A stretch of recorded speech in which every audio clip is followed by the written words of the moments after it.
Can you remember the past simple tense, my friend? Just listen close, from start to end. The fat rat and the greedy cat. The verbs will show what happened, just like that. There lived a fat brown rat one day. It stayed inside, it lost its way. A white sly cat planned out its fate. The rat just sat, it came too late.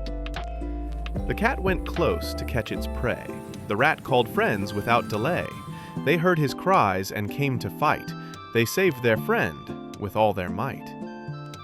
The cat felt hungry, dreamed of food.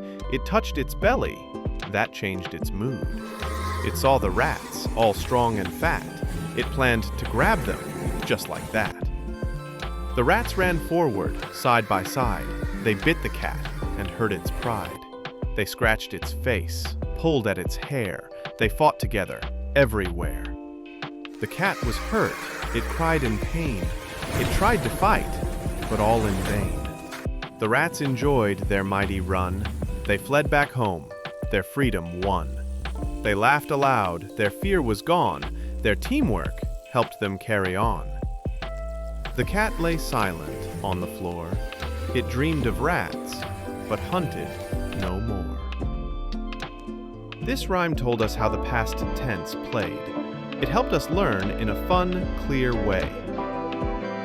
If you like this tale and where it sat, subscribe to Introspective English Hub for that!